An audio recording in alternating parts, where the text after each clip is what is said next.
what happens when a non-event becomes a huge event? Let me describe the situation.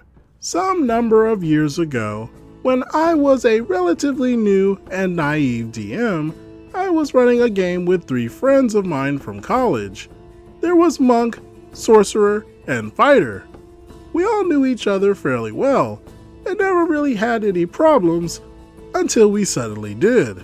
The party was traveling from one city where they just finished some quest to take out enemies and collect objects, and were on their way to the next city to do more of that.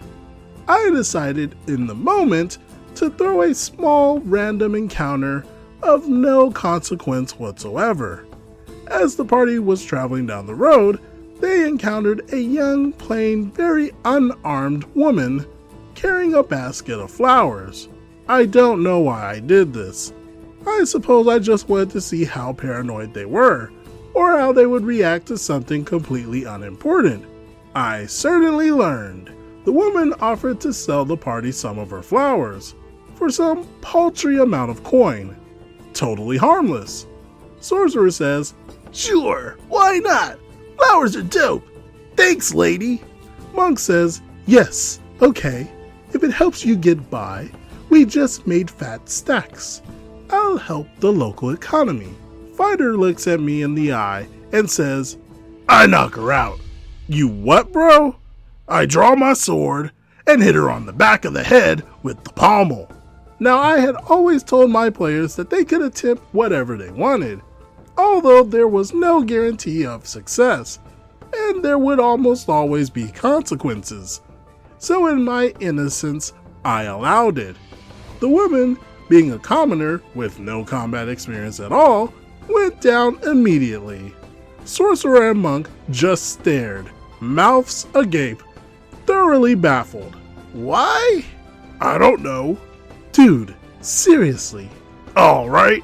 I tie her to a nearby tree trunk, off the side of the road." "Okay, but can I ask why?" He just shrugs. I was genuinely curious, so were Sorcerer and Monk, so we just let him do it. "Now what?" "Can we just go? I feel like we should just go." "You probably should go at this point." "I wake her up." "Okay, maybe he's gonna question her. Maybe he thinks she's a spy or something.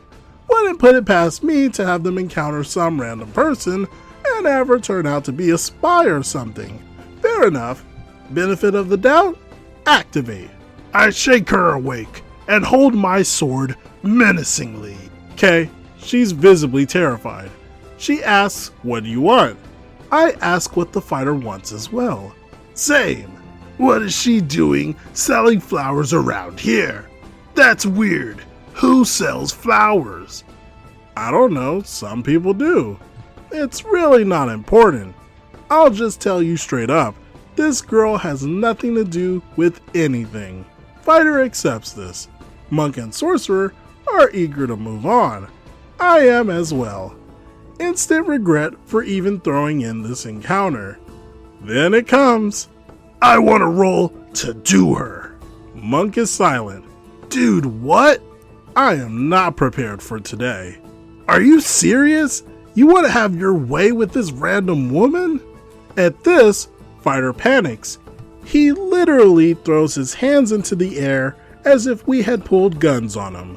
"Whoa, no. That's not what I meant." "Then what exactly did you mean?" "I said roll to do her, not forcibly." "What, consensually?" "Yeah." "You knocked her out, tied her to a tree, and held your sword to her face. Sorry if the context of the situation implied something else." Awkward 15 seconds of silence. "So can I roll for it?" "You know what? Yeah. Go ahead, roll." He rolls a d20, and before the die even settles, I tell him that no, despite his charms, for whatever reason, she's just not into him. "Oh, okay. In that case, I untie her and apologize." Roll to apologize. He rolls a d20, and before it even settles, I tell him that she does not accept his apology, and in fact, thinks he's a dangerous lunatic and hates him. Fighter shrugs again. Yeah, I guess that's fair. Sorcerer, Monk, and I struggle to comprehend what just happened. They move on and reach the city without further incident. That group stayed together for the rest of the campaign, and Fighter was never problematic again. To this day, not one of us, including him, have any satisfying explanation for what happened. Yeah, it might seem interesting to see how players interpret random situations, but if you bring players' focus to something that is mundane, then don't be surprised if they turn it into something a bit more thrilling. What do you all think about this situation?